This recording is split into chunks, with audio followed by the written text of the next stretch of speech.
look in the mirror, I don't know just who it is I see. Maybe I'm blind, but I just can't perceive that it's me. Yes, you read the title. This is a book review. And no, this isn't a school project. Well, it is inspired by one. Basically, I was having writer's block and I couldn't come up with a good video idea. But then I remembered I basically already had a video written for the most part in the form of an English paper. The paper in question was, surprise surprise, a book review. Now, what was special about this paper is rather than it being about a book written by some old dead guy who you've never heard of, we were actually able to choose the book we wanted to write about, which sounds like a good thing. Except when you're someone like me. Now, I do enjoy reading, and I can appreciate a good book. It's just, I don't really have any motivation or desire to read. And because of this, I didn't know any good books that I would want to read for this project.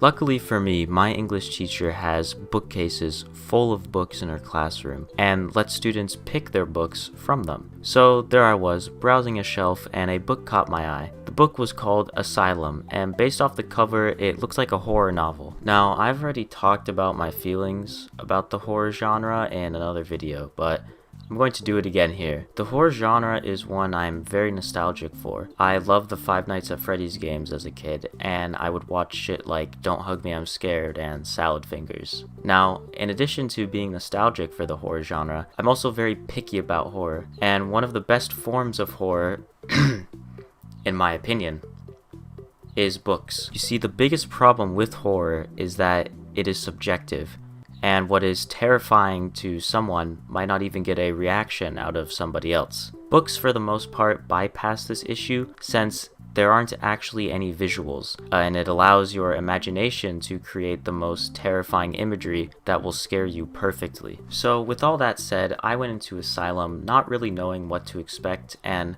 well, you read the title, and you know what I'm about to say. This book fucking sucks. Like, after reading this, I'm convinced Madeline Rokes, the author of the book, isn't even a real person. I think she's just an AI that was told to write a YA horror book series. Now, I'm not going to cover the entire story in the book. I'm just going to give you a brief summary of the plot before I start dissecting the reasons why this book is so awful. The story follows a high school boy named Daniel Crawford, who is going to spend his summer at a college prep school in New Hampshire. Now, Dan is a smart guy who hates public school because he thinks everyone around him is dumb. Dan also has the relatable teenage trait of being antisocial. Anyway, once Dan gets to the prep school, he finds out that the dorms he's staying in are an old insane asylum. And when Dan goes to his room, he finds a creepy photo of an old guy with his eyes crossed out. Dan also meets his roommate Felix, and his character trait is being a weird dweeby guy. Felix also informs Dan that an old part of the asylum is still accessible from the dorms. Anyway, on his first day at the college, Dan attends a party to celebrate the college's opening. Unfortunately, during the party, another one of Dan's relatable teenage traits kicks in, this one being social anxiety. And on his way out of the party, Dan runs into a girl named Abby. Now, since Abby is the first girl character Dan meets, she is his love interest during the story. While Abby and Dan talk for the first time, a guy named Jordan comes over, and at first, Dan is worried because Jordan and Abby are already good friends, but fortunately for Dan, Jordan's relatable teenage trait is being gay. After the three of them become friends, Dan tells the others about the old wing, and they decide to explore it. After they explore it for the first time, spooky things start to happen at the school. Now, that's all I'm really going to say for now about the plot. Once I start talking about the positives and negatives, I'll bring up specific plot events. Now, surprisingly, there are some positives in Asylum. I mean, do they make up for the negatives? Oh, fuck no. But I still think they're worth covering. I'm so unstoppable, and you confuse this obstacle. I turn the heat up and melt like a popsicle. I realize now that saying positives was wrong. It's really just a singular positive. That positive being the three main characters, Dan, Abby, and Jordan. Although I made them seem very simple, they actually have a little bit of character depth. The book actually gives you reasons to care about the characters. Unfortunately, Asylum is so bad that my only positive about the book is basically turning into a negative. You see, as good as the characters are, it feels like they're running in place. The only character to get any semblance of a character arc is Dan, but calling it an arc is a very big stretch, since Dan doesn't do anything notable during the story to warrant his character development. It's a shame because there's potential with these characters, but the writing just isn't good enough to support them. As for the characters who aren't the main three, I'm not even gonna bother with them. Even Felix, Dan's roommate, is such a two-dimensional character, even though the book tries to give him a bigger role towards the end, which we'll talk about that later. For now though, that's all I have to say about the positives. Yes, this book is so bad, not only did its only positive become a negative, but I was done talking about it in like a minute. The rest of this video is going to be about the negatives, and why I actually laughed out loud when I finished reading this god-awful book.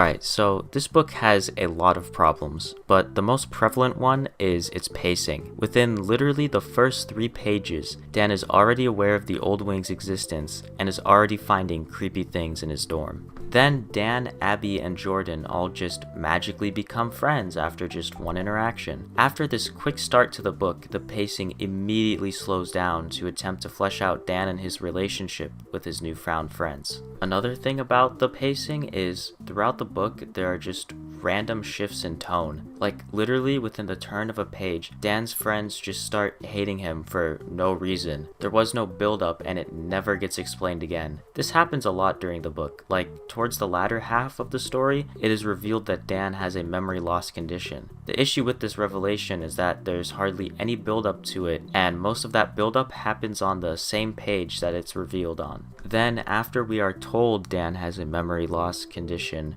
that point is never mentioned again for the remainder of the book. It also feels like this book is having an identity crisis, like it can't choose what kind of story it wants to tell. There's a lot of ideas and themes that are brought up, but again are never built upon. One of these themes, and one I wish was built upon, is insanity, and the prospect that Dan is going insane. Of course, this idea was really only brought up on a couple of pages, and it is never mentioned or explained again. The whole book just sets up things and never builds them up, which is okay I guess if they were all side plots, but this issue of build up with no climax extends to the main plot. Let me explain. Basically, while exploring the asylum, Dan finds a record of all the patients who were treated at the asylum, and the records say that none of the patients recovered, except for one. The one who did recover was a serial killer known as the Sculptor. Dan also finds out that the old warden of the asylum was also named Daniel Crawford. Keep both these things in mind as I continue. Anyway,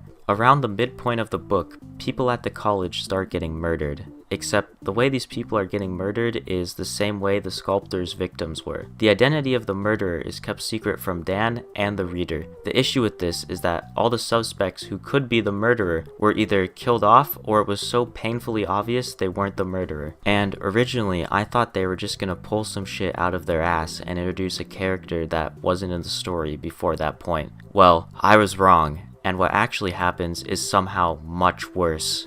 So the murderer is Felix, and here's why the reveal doesn't work. In an earlier part of the book, Dan literally watches Felix get attacked by a guy with a crowbar, who is the suspected murderer, until the guy with the crowbar jumps out of a window and is never seen again. And then, after that encounter, Felix tells the authorities that Dan wouldn't have any reason to hurt him. This all culminates in the final climactic fight between Dan and Felix. Basically, they both end up in an amphitheater in the asylum where the old warden would perform lobotomies. And out of the blue, Felix acts like as if he was the Sculptor trying to take revenge or something, even though nothing happened in the book to build up to this. Also, something I thought was hilarious was when Felix explains who the crowbar guy was. Basically, Felix told the guy he would give him drugs, and then when the crowbar guy showed up and there were no drugs, he decided to beat the shit out of a high schooler, then jump out of a 4-story building. But yeah, eventually Dan gets Felix pinned and is about to perform a lobotomy on him when Abby and Jordan snap him out of it. Oh yeah, I forgot to mention that those two were here. I mean, they don't really do anything the entire time until the end. Anyway, eventually they knock Felix out and then the book just ends. This book ends on the worst type of cliffhanger where the main plot of the book